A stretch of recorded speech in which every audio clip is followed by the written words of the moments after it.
The basement smelled of rust and old blood, and the kind of fear that soaked into concrete over decades, settling into every crack and crevice like a stain that would never wash clean.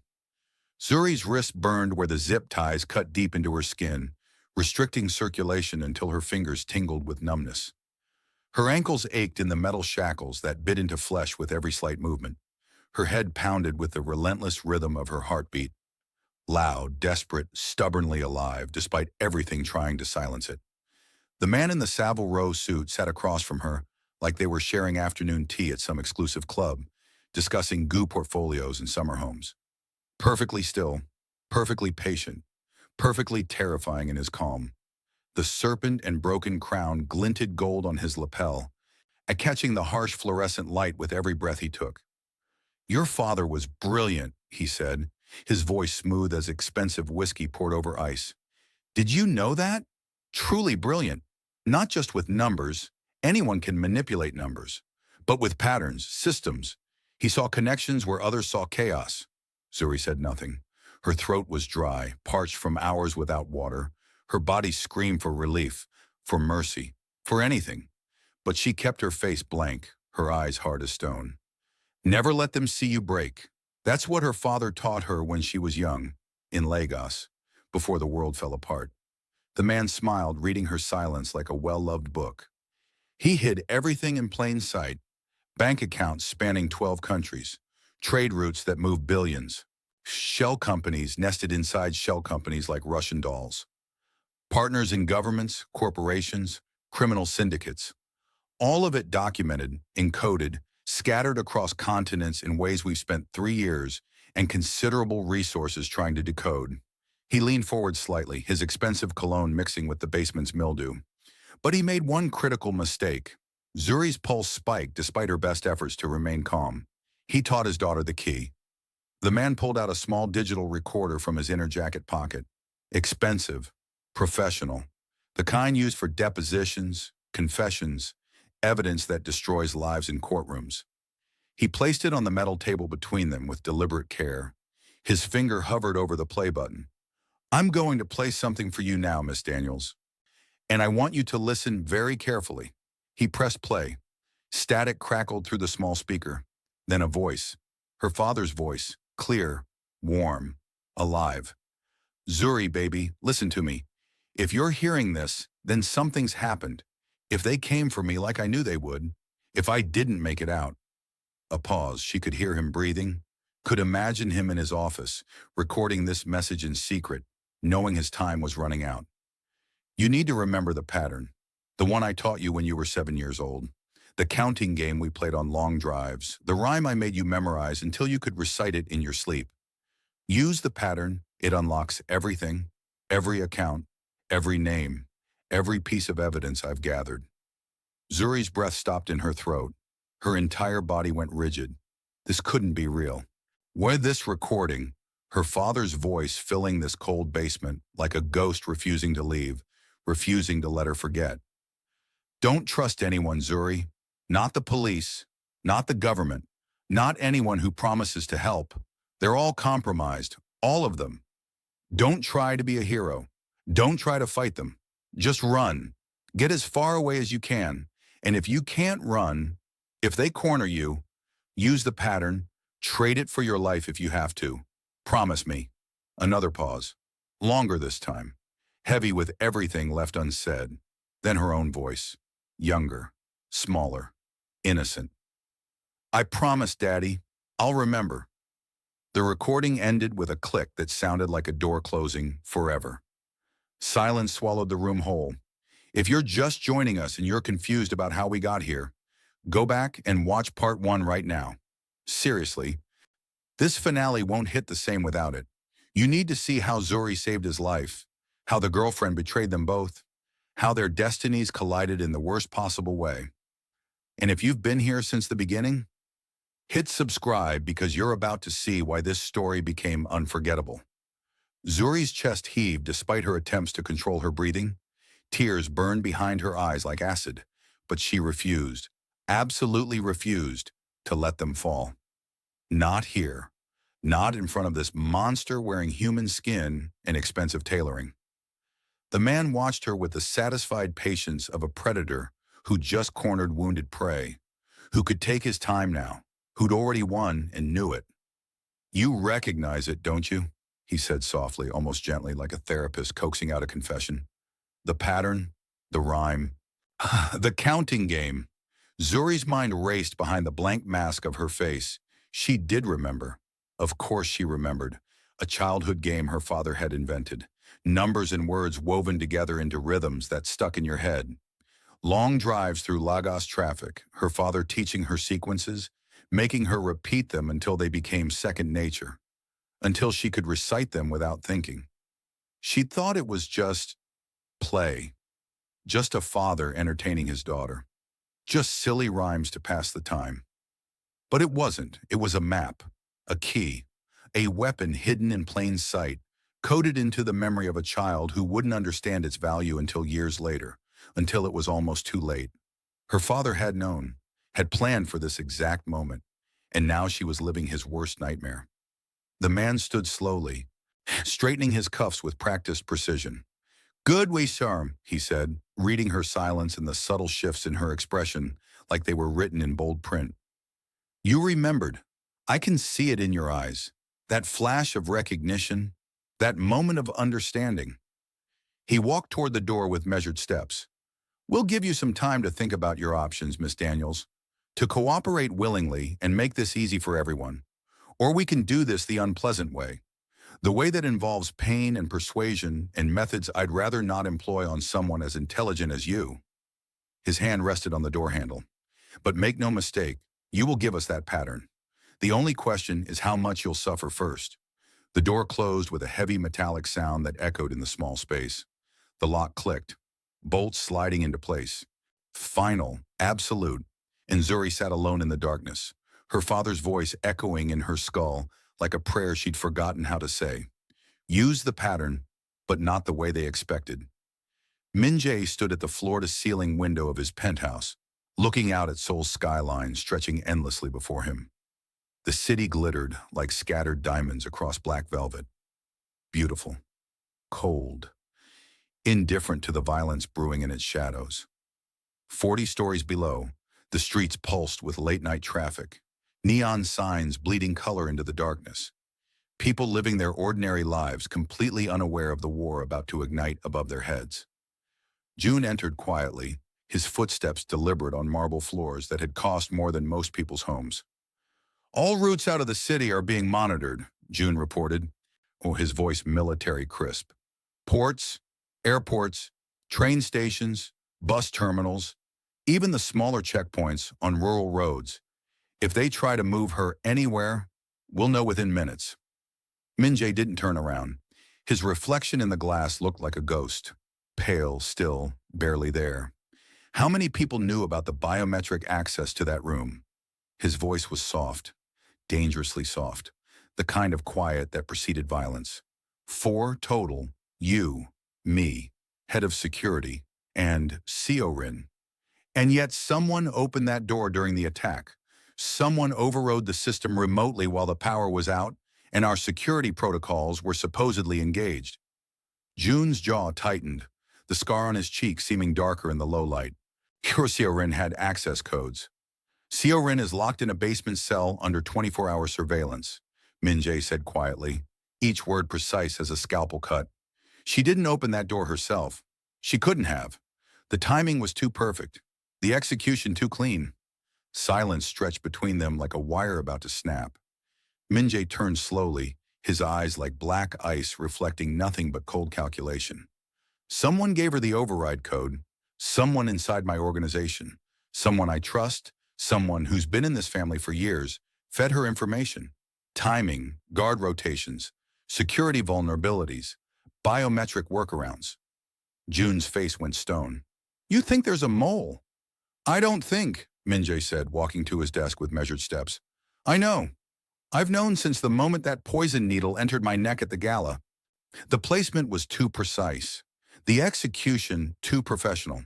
They knew exactly where I'd be standing, exactly when my guard would be down, exactly how to time it." He pulled up security footage on a tablet, the blue glow illuminating his face as he scrolled through frame by frame. timestamp by timestamp, analyzing patterns invisible to untrained eyes. The attack on the mansion was too surgical. They knew exactly when the power would cut, down to the second, where the guards would be positioned, which hallways had cameras, which rooms she was locked in, what routes would be clear for extraction. He looked up at June, and something in his expression made even the scarred warrior straighten. This wasn't luck. This wasn't good intelligence gathering. This was someone on the inside feeding them our playbook page by page. Minjay's voice dropped even lower. How many of my men did she have keys to, June? How many of my people are compromised? How deep does this infection go? June's scar seemed to pulse with his heartbeat. I'll find out. Quietly, carefully. No. Min-Jae's hand slammed on the desk hard enough to make the tablet jump. Not carefully, quickly. We don't have time for careful anymore. They have Zuri. They're torturing her for information right now. Every hour we waste trying to be subtle is another hour she suffers. Understood. Min-Jae's hands clenched into fists on the mahogany surface, knuckles going white with pressure. And June? Yes, boss? When we find them? His voice was colder than death, colder than anything June had heard in 15 years of service. When we find out who sold us out, who poisoned me, who handed Zuri to those animals, make sure they know exactly what happens to traitors in this organization. Make sure they die understanding that some betrayals don't get forgiven, not in this life, not ever. June nodded once, sharp, final. And Min-Jae turned back to the window, staring at the city that held his enemy somewhere in its glittering depths. Hold on, he thought. I'm coming. The basement interrogation cell was colder than the one Zuri had been held in, designed specifically to break people down through sheer discomfort. No windows, no natural light, just concrete walls, a metal table, and 2 chairs bolted to the floor. Seoul sat in one, no longer wearing her expensive burgundy gown that had cost more than most people's monthly salary, and just plain gray prison clothes that stripped away every piece of the identity she'd built so carefully. No makeup to hide behind, no jewelry to flash, no designer labels to validate her worth, no mask. She looked small now, breakable, human in ways she'd never allowed herself to be before. Min-Jae entered without speaking, the door closing behind him with a sound like a coffin lid. Seoul's head snapped up, hope flared in her eyes, desperate, pathetic hope that made her look even more broken. Minjay, please, I can explain everything. Just give me a chance. Explain. His voice was flat, dead, the voice of someone who'd already made his decision and was just going through formalities. She swallowed hard, her throat working visibly. They threatened me. Igwe's shadow, 6 months ago, and they approached me at a charity event, cornered me in the bathroom where no one could see. They showed me pictures. My mother, my little sister, said if I didn't help them, if I didn't give them what they wanted, they'd kill them both. Make it look like accidents, car crashes, gas leaks, things that couldn't be traced. When exactly did they approach you? April, 6 months ago, the spring gala. Min-Jae's expression didn't change, but something flickered deep in his eyes. 6 months, half a year of lying beside him every night, sharing his bed, his secrets, his life, pretending everything was normal while selling him out piece by piece. What did you give them? Schedules, your movements, where you'd be and when. Guard rotations, who was on duty, when shifts changed, security protocols, entry codes to certain areas. Her voice cracked. He broke. I didn't want to. I swear I didn't want to. I was scared. I was trying to protect my family. And the poisoning? Seoul's face crumpled like paper being crushed. I didn't know they were going to do that. I swear on everything I didn't know. They told me it was just surveillance, just information gathering so they could approach you with a business proposal. When you collapsed at the gala, when I saw you on the floor, I froze. I didn't know what to do. You watched me die. The words hung in the air like a sentence. I was terrified. Her voice rose, desperate, pleading. I didn't know if the poison was still active. I didn't know if touching you would kill me too. I didn't know anything except that I was scared and everyone was watching and I couldn't move. Of saving me, his voice was ice sharpened to a blade edge. Or of being caught? Of everyone seeing that you didn't care enough to try? Seorin broke completely. Tears streamed down her face. Ugly. Real. Not the practiced tears she'd used for performances. Both, she whispered, the confession ripping out of her. I'm sorry. I'm so sorry. I never wanted any of this. I wanted to protect my family. I thought I could control it. I thought I could give them small things and keep you safe, and no one would get hurt. Minjay crouched in front of her, bringing himself to eye level, forcing her to look at him. Where is she? Who? Zuri. Where did they take her? Seorin's eyes widened with genuine confusion. I don't know. I swear I don't know. Wrong answer. I don't. They don't tell me anything. I was just a tool to them. A way to get close to you. Once they got what they needed, I became disposable. Just another liability to clean up. Min-Jae studied her face with the intensity of someone reading a contract for hidden clauses. Read the truth in her tears, in the tremor of her lips, in the desperation radiating from every pore. She really didn't know. She was telling the truth about this, at least. He stood, preparing to leave. Wait! Seorin grabbed his hand desperately, her fingers cold and trembling. They're moving her. Tonight, I heard them talking before the attack. A transfer at 2 a.m. That's all I know. I swear that's everything. Please, please don't kill me. Please. Minjay pulled his hand away like she contaminated him, like touching her made his skin crawl with disgust. But something in his expression shifted, sharpened. How do you know the transfer time if you're disposable? If they don't tell you anything? Seorin froze. Her mouth opened, closed, opened again with no words coming out. The color drained from her face as she realized her mistake. Minjay's eyes narrowed to slits. Who told you that, Seorin? Who gave you that specific information about the transfer?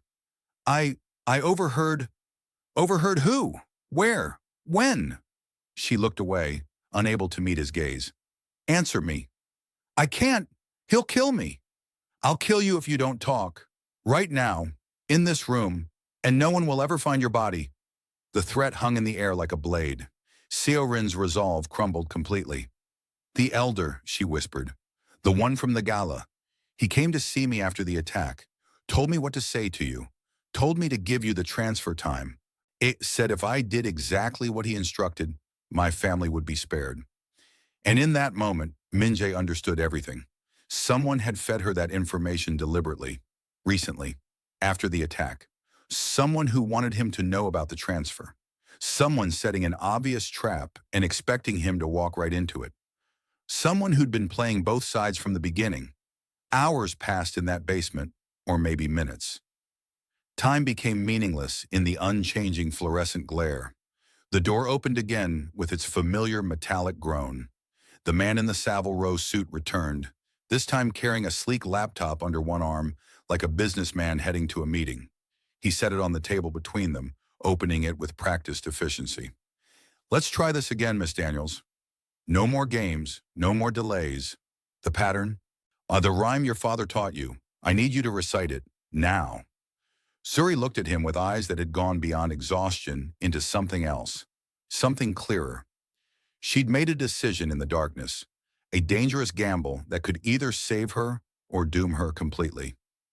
1 for the river, 2 for the sea, she said quietly, her voice rough from thirst. 3 for the keeper, 4 sets you free. The man leaned forward immediately, excitement barely contained beneath his professional veneer. Go on, don't stop. 5 for the serpent, 6 for the crown, 7 for the hunters, 8 tears it down.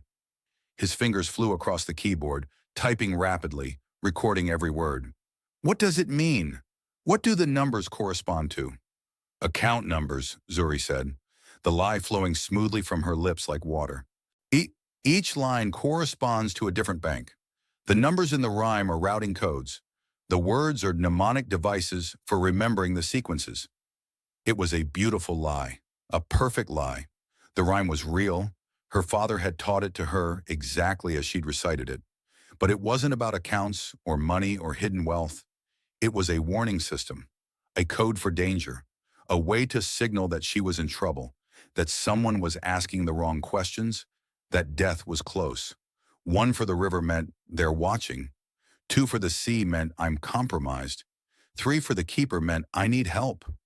Four sets you free was the desperate hope that someone would understand and come. But they didn't know that. They heard what they wanted to hear, saw what they wanted to see. Confirmation bias wrapped in childhood poetry. The man's eyes gleamed with predatory satisfaction. Good, very good. Now, where are these banks located? Which countries? Which institutions? Zuri shook her head slowly. I need to see a map, visual reference. I can't remember the locations without seeing them first. My father trained me with maps, made me trace routes with my finger, connect cities, memorize geography. It's how my memory works, spatial association. Another lie layered on the first. The man considered this, weighing options, calculating risks. We're transferring you to a more secure location in 2 hours, he said finally. A facility with better resources. You'll have access to everything you need there. Maps, databases, verification systems. If you cooperate fully, if you give us what we want, you'll be treated well. Comfortable accommodations, food, water, maybe even your freedom eventually. Zuri nodded weakly. Compliant, broken, defeated. Exactly what they wanted to see. Exactly what she needed them to believe. The door closed again, leaving her alone. Zuri allowed herself the smallest smile in the darkness. Good, she whispered to the empty room, to her father's ghost, to whatever was listening. That's where he'll find me. On the road, in transit, vulnerable. She'd just weaponized her own kidnapping, turned her captivity into an opportunity, and now she just had to survive long enough for the rescue that might never come. Minjay sat at the head of a long table in his war room, a secure conference space deep beneath the penthouse, reinforced concrete and steel, designed to withstand anything short of a direct missile strike. Around the table, June, his scarred face expressionless. Now to the head of security, a former military colonel with dead eyes. Three of his most trusted lieutenants, men who'd proven their loyalty with blood over years of service, and the elder, the same gray-haired man in traditional hanbok who had stood at the gala demanding Seoul prove her devotion by touching Min-Jae's dying body. The one who'd ordered Zuri locked in the basement and threatened with death. The one who'd served Min-Jae's father for 40 years before serving Min-Jae himself. Respected by everyone in the organization, feared for his wisdom and ruthlessness in equal measure. Min-Jae had known him since childhood, had called him uncle once, before he understood that family and business should never mix. We have confirmation, Min-Jae said quietly, his voice cutting through the tense silence like a wire through flesh. Igwe's shadow is moving their prisoner at 2 a.m. tonight. Highway transfer between safe houses. Minimal security because they think we don't know. The elder nodded gravely, his weathered face showing concern. Then we intercept. Hit them hard and fast. Overwhelming force. Get her back before they can react. Agreed, said the head of security, already calculating logistics. Minjay's eyes moved slowly around the table, watching faces, reading micro-expressions, cataloging reactions with the precision of someone who'd learned to detect lies before he could read. There's one problem, he said softly. Only 6 people knew the exact location of Zuri's holding room during the attack. 4 with biometric access codes, 2 with system override capabilities. The temperature in the room seemed to drop. Everyone stopped breathing. Seoul had access codes, Minjay continued, his voice conversational, almost casual. But she didn't open the door herself during the blackout. She was too busy playing victim in another part of the mansion. The elder's face remained calm, too calm, the kind of calm that came from decades of practice controlling every visible emotion. Someone gave her the override remotely, the elder said, his voice reasonable, logical. Most likely, Igwe's shadow hacked into our security systems. Sophisticated operation, well-funded. They had the technical capability. Our systems are unhackable, June said flatly, his tone leaving no room for debate. I designed them myself with protocols that would take a government-level cyber warfare unit months to crack. And this happened in real time during a coordinated assault. No hack. White, no external breach. The elder's eyes flickered, just for a fraction of a second, but Minjay caught it. There's another possibility, Minjay said, leaning back in his chair with deceptive relaxation. Someone inside this room, someone sitting at this table right now, gave Seorin that override code. Someone who's been feeding Igwe's shadow information for months, maybe longer. The room tensed like a wire about to snap. Hands moved subtly closer to concealed weapons. Eyes darted to neighbors, measuring threats, calculating survival odds. "You're suggesting one of us is a traitor?" the elder said, his voice sharp with carefully performed offense. "Someone in this room betrayed you? That's a serious accusation, Minjay." "I'm not suggesting," Minjay said quietly, his eyes locked on the elder's face. "Why, I'm stating documented fact." He pulled out his phone with deliberate slowness and played an audio recording. SEO Rin's voice, scratchy through the speaker, filled the war room. "He told me the transfer time. He came to my cell after the attack, told me exactly what to say to you, said if I gave you that information, you'd go after her and walk straight into their trap. He said it was the only way to save my family, the only way to end this." Minjay's voice on the recording. "Who told you, Seo Rin? Give me a name." "The elder, the one from the gala, the one who's been with your family forever. He's been working with them from the beginning. The poisoning at the gala, it wasn't just Igwe's shadow acting alone. It was coordinated, internal and external. He wanted you dead so he could take control of everything your father built." The recording ended with a click that echoed like a gunshot. Every weapon in the room turned toward the elder in perfect synchronized motion. The old man didn't move, didn't flinch, didn't reach for the gun Min-Jae knew he carried in an ankle holster. He simply smiled, a cold smile that had nothing to do with humor and everything to do with a mask finally being removed. "Clever girl," he said softly, admiringly. "I underestimated her survival instincts, underestimated her willingness to burn me to save herself." "Why?" Min-Jae's voice was lethal calm, the kind of quiet that preceded executions.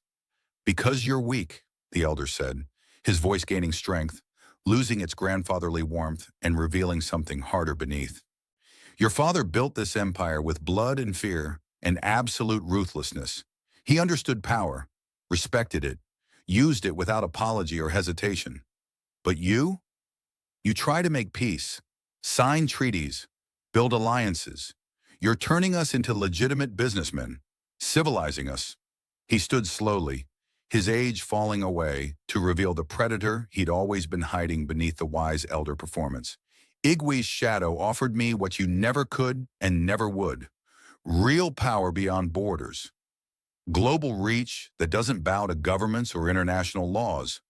A network that spans continents and answers to no one. And the poisoning?" Min-Jae's voice could have frozen blood. "Was supposed to look like their work while I positioned myself as the logical successor. With a loyal advisor who would stabilize the organization after the tragic loss of its young leader. Everyone would have accepted it, mourned you, then moved on." He smiled. "But that woman, that nobody black woman who should have known her place, ruined 3 months of careful planning by pulling out a needle and playing hero." Min-Jae's hands clenched so hard his knuckles cracked audibly. "Take him," he said quietly to June. June moved like lightning despite his size. The elder didn't resist, didn't fight, didn't beg. He just smiled as guards grabbed his arms. As he was dragged toward the door, he looked back at Min-Jae one final time. "The transfer is still happening, and it's still a trap. They know you'll come for her. They're counting on it. This," he gestured at himself at his capture, "was always disposable. A contingency they were willing to sacrifice." "I know," Minjay said. "Then you're walking into your death for a woman you barely know." Minjay's eyes were black holes. "Let them try." The door closed, and Minjay began preparing for war. If you're not subscribed yet, what are you even doing?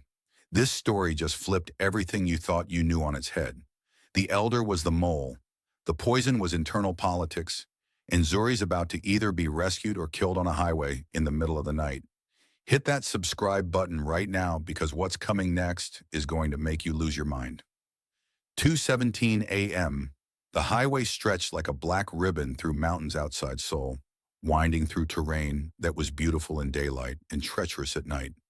Minimal traffic at this hour. Just cargo trucks and the occasional late-night traveler. Perfect kill zone for an ambush. Perfect isolation for screams no one would hear. Zuri sat in the back of an armored SUV, hands still zip-tied in front of her, two armed guards flanking her on either side like bookends. She'd been counting since they left the basement. Counting turns, counting stops. Counting the rhythm of the road beneath the tires. Counting her own heartbeats. Her father had taught her this too, how to map a route in your head using nothing but time and motion and careful attention. How to know where you were even when blindfolded. How to prepare for escape opportunities before they appeared. She knew exactly where they were now. 23 kilometers northeast of Seoul proper. Single-lane mountain road with steep drop-offs on one side and solid rock faces on the other. No exits, no turn-offs, no help.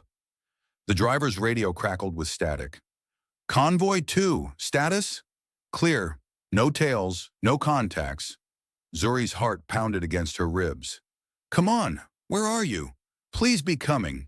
Then lights, bright, blinding, sudden, from ahead and behind simultaneously, boxing them in with perfect timing.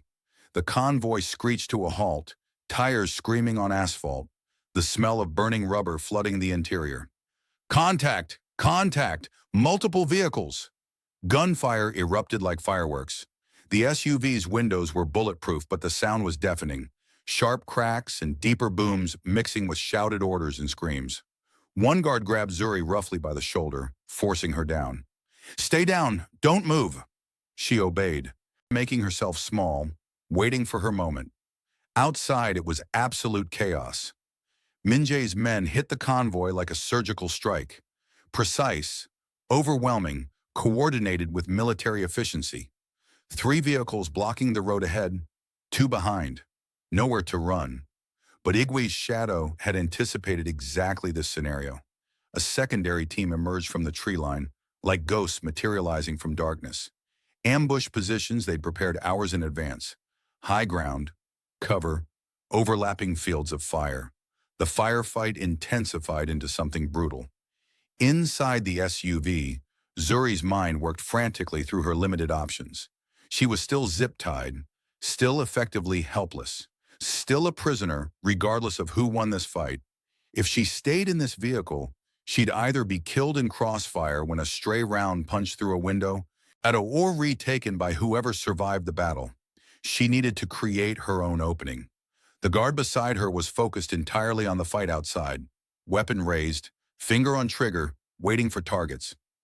Zuri shifted her weight slightly, testing his awareness. Nothing. He didn't even glance at her. The vehicle rocked violently as something exploded nearby. Grenade or RPG, she couldn't tell. The guard cursed viciously, leaning toward his window for a better view. Zuri moved. She slammed her shoulder into him with every ounce of strength her exhausted body could summon, throwing him off balance, using her bound hands as a battering ram. Stop! She lunged forward between the front seats, grabbing the door handle with her zip-tied hands, yanking hard. The door flew open, and Zuri threw herself out of the moving SUV onto cold asphalt. She hit the ground hard. Brutal impact. Pain exploded through her shoulder and ribs and hip all at once. Rolled. Kept rolling instinctively. Away from the vehicle. Away from the gunfire. Gravel and broken glass bit into her skin through her clothes. Gunfire screamed over her head, bullets carving the air where she'd been seconds before.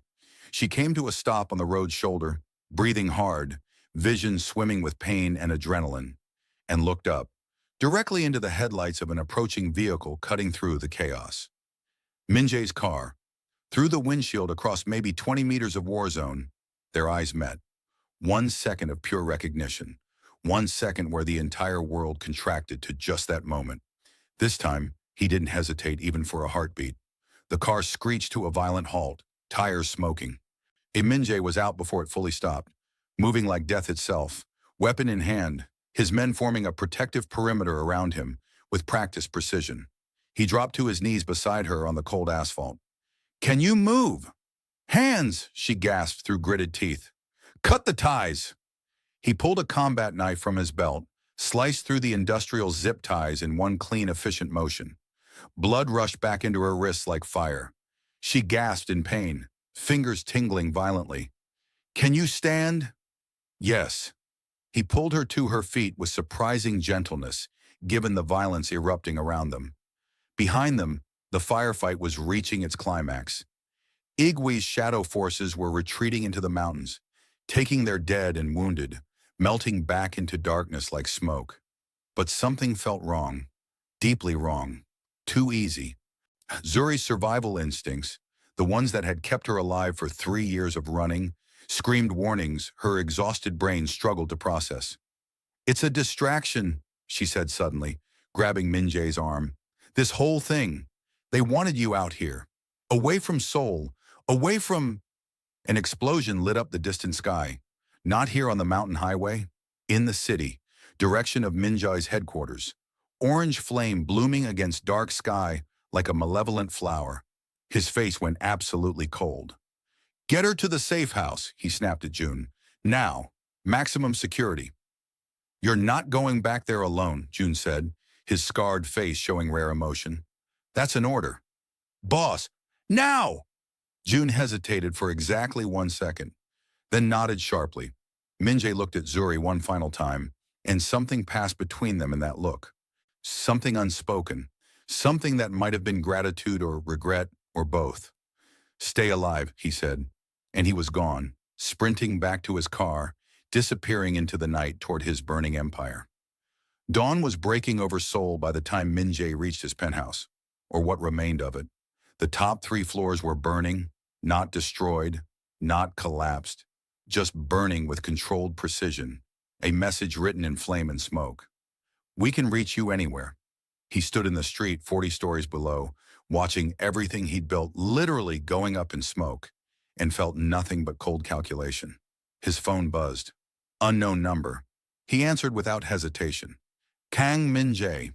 The voice was smooth, cultured, the man from the basement, the man who'd been torturing Zuri for information. "You're remarkably persistent. Wei, I respect that quality in adversaries. Where are you?" "Watching you from a comfortable distance. You look tired. Shall we end this dance? I'm growing weary of the back and forth." Minjay's jaw tightened. "What do you want?" "A trade. Face to face. You and me. Civilized conversation between professionals." "For what?" "For the truth you've been chasing for 2 years, like a dog after shadows. Your father's killer. The conspiracy that's been hollowing out your organization from within. Every name, every account, every piece of evidence you'd need to burn them all down." Silence on Minjay's end. Just breathing, thinking. "I have your father's personal notebook," the man continued, his voice smooth as poison honey. "The real one. Not the copies floating around, not the fragments. The original, written in his own hand, with his private annotations and observations. Proof of who ordered his assassination and why." Minjay's blood ran cold in his veins. His father had been murdered 2 years ago in what appeared to be a random street robbery. Shot 3 times, wallet taken, watch stolen. The investigation produced nothing but dead ends and false witnesses. But Min-Jae had never believed it. "You're lying." "Am I?" The man's voice held amusement. "Red leather cover with gold embossed initials KDJ. Your father's handwriting, that distinctive slant he developed after his stroke. Uses a personal notation system, mixing numbers and chess positions. Final entry dated April 14th, exactly 3 days before his death, reads, 'They're moving against me openly now. If I don't survive what's coming, my son must know the truth. It came from inside our own family.'"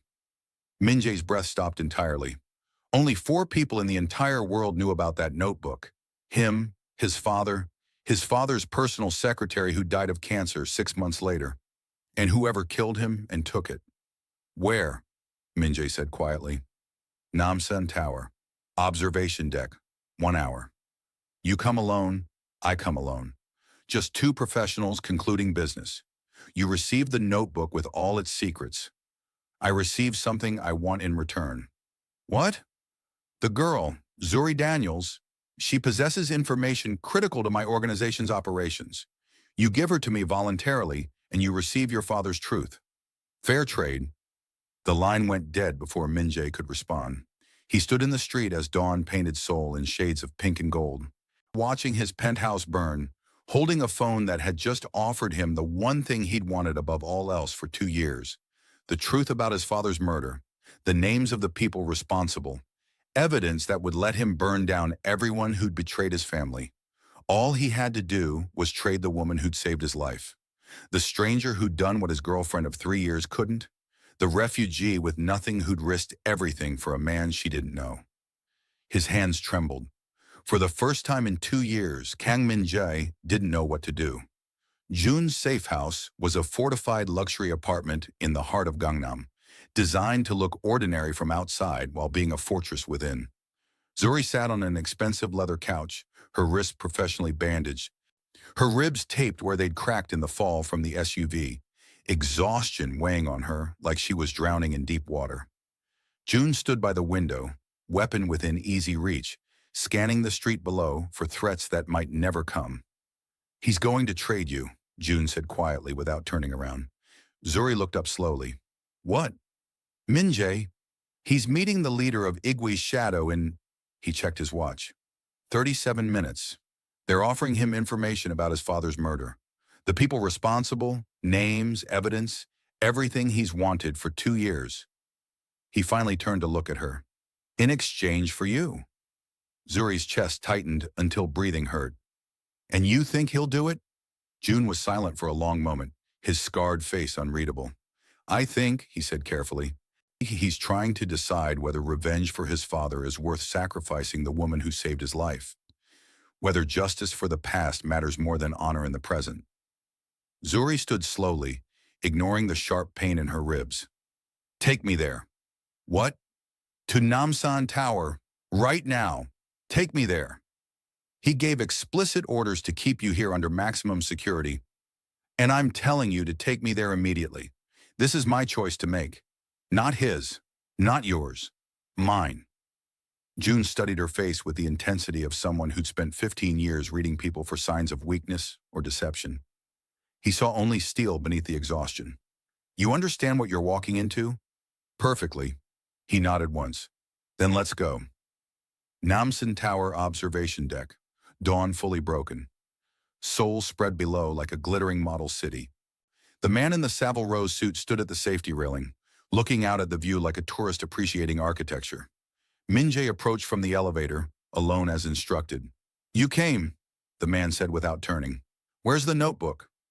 The man held up a red leather book without looking at it. Familiar. Real. His father's handwriting visible even from a distance. Min-Jae's heart clenched so hard it hurt. "And the girl?" "Not here yet, but she will be. I have faith in human nature and the choices people make when cornered. Then we have nothing to discuss until she arrives." "Fair enough." They stood in silence, two predators sizing each other up, waiting.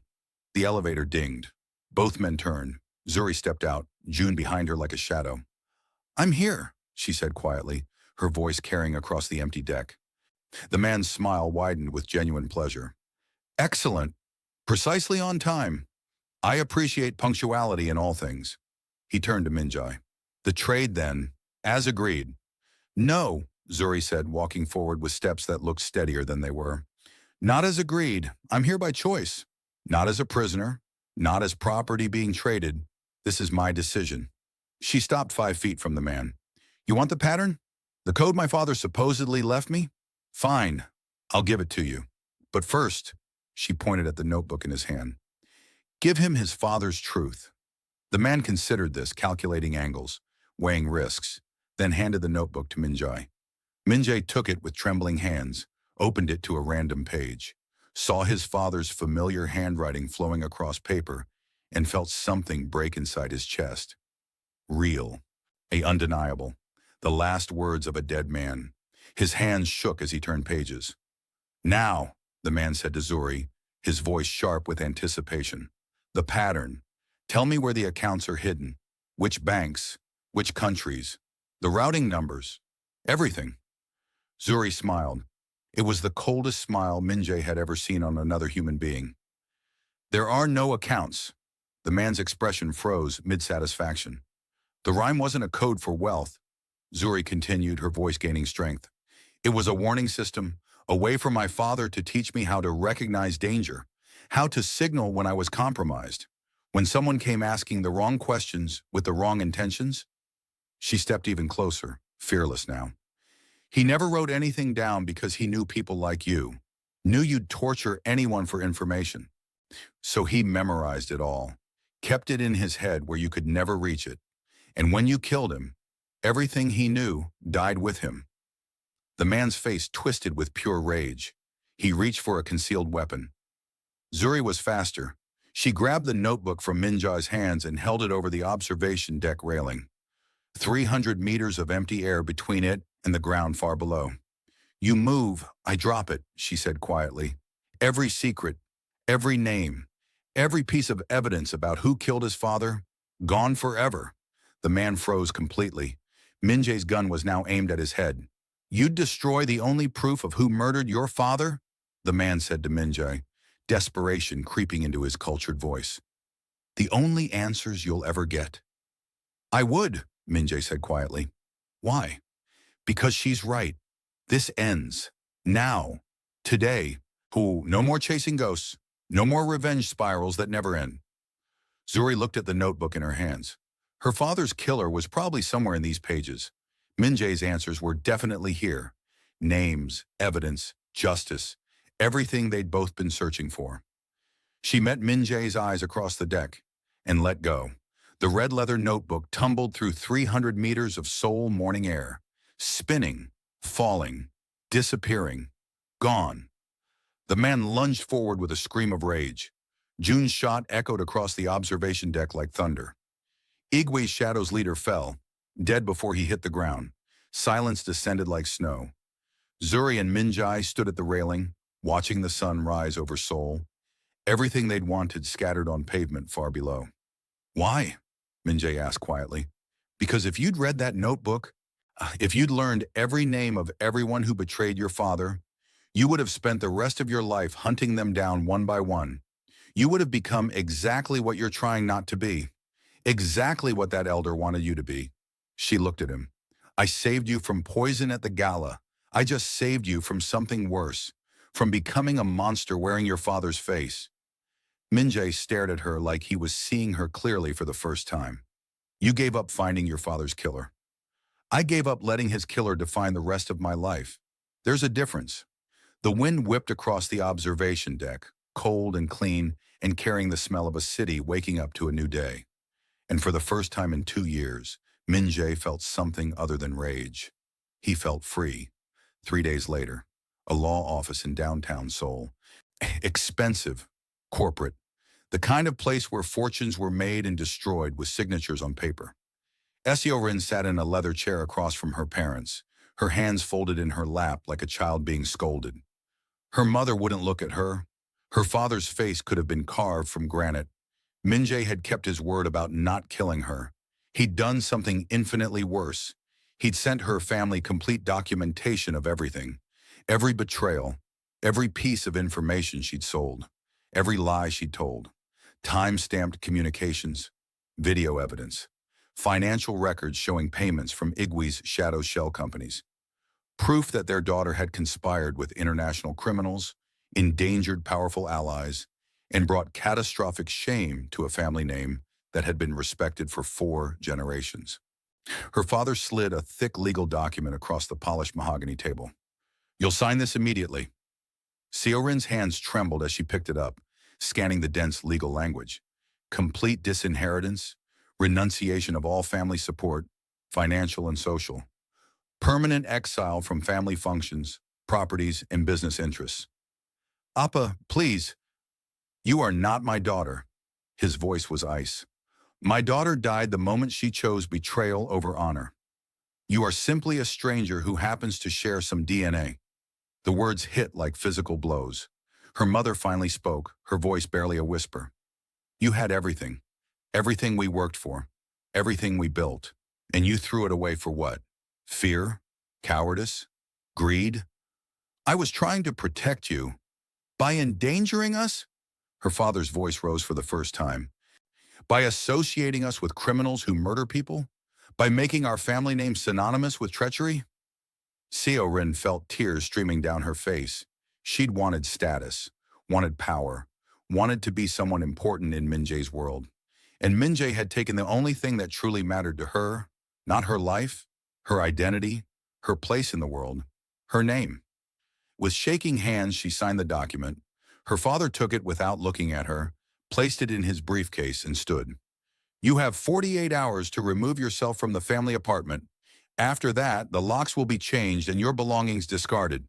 Do not attempt to contact us again. Do not use our name in any capacity. You are no longer our concern. They left without looking back.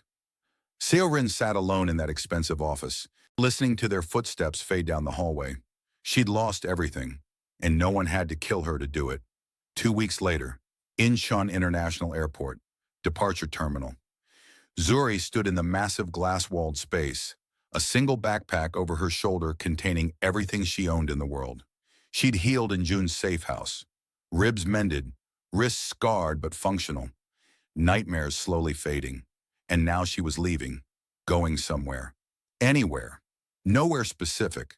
Just away from Seoul and everything that had happened here. A black luxury car pulled up to the curb outside. Expensive and obvious. Minjay stepped out. He'd known somehow. Had probably been tracking her through methods she didn't want to think about. They hadn't spoken since Namsan Tower.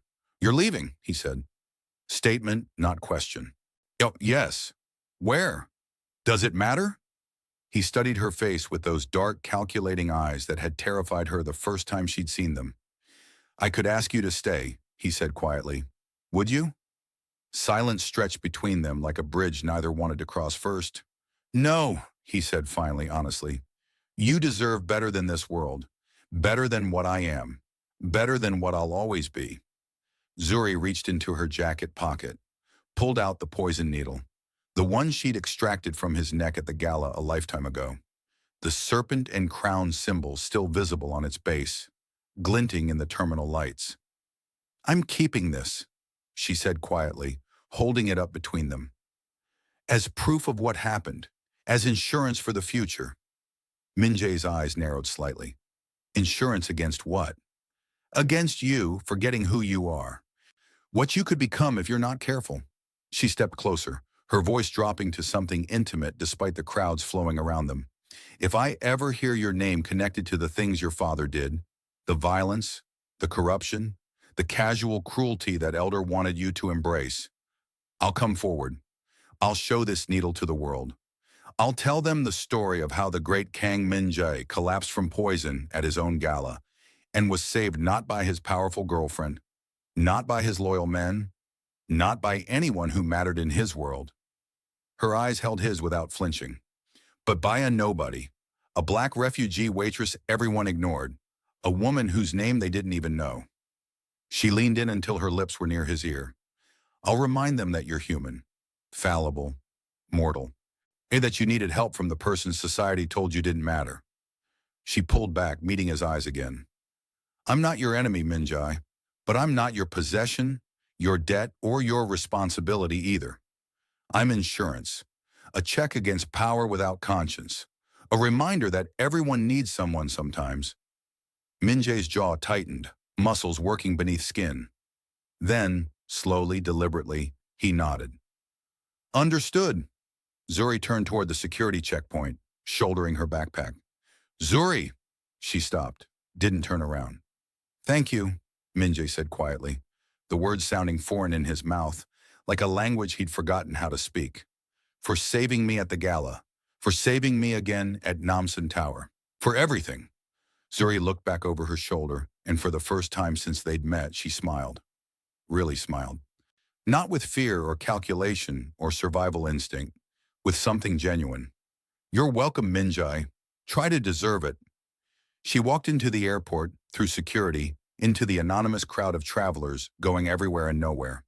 Minjay watched until she disappeared completely, swallowed by humanity. Then he turned back to his car, back to his city, back to his empire that had been shaken to its foundations and rebuilt stronger. Seoul glittered before him in afternoon sunlight. His city, his territory, his responsibility. But something fundamental had shifted inside him. He'd been given a second chance at the gala when Zuri pulled poison from his neck. He'd been given a third chance at Namsan Tower when she destroyed the notebook that would have consumed him with revenge. What he did with those chances, how he rebuilt, how he led, and what kind of man he chose to become. That story was still being written. But for the first time since his father's death, Minjay felt like he had a choice in how it ended. The poison needle was out there somewhere, in a backpack crossing borders, insurance against his worst impulses. And somehow that felt right, like balance, like hope, like freedom. So that's how this story ends. But before you leave, I need to know what you think. Question 1. Did Zuri make the right choice destroying that notebook? Should she have given Min-Jae the truth about his father's killer, or was she right to burn those bridges forever? Question 2. Was Min-Jae right not to kill Seoul? Did taking away her family name and identity hurt worse than death would have? Or did she deserve worse for her betrayal? Question 3. Who really won in the end? Zuri, who walked away with her freedom and leverage over a mafia boss? Or Minjay, who kept his empire but lost all his answers about the past? Drop your honest thoughts in the comments below. I'm reading every single one because your perspectives matter. If you want more stories like this, more high-stakes drama, more impossible choices, more characters who feel real and flawed and human, hit that subscribe button right now. Thank you for going on this journey with me from beginning to end. See you in the next story.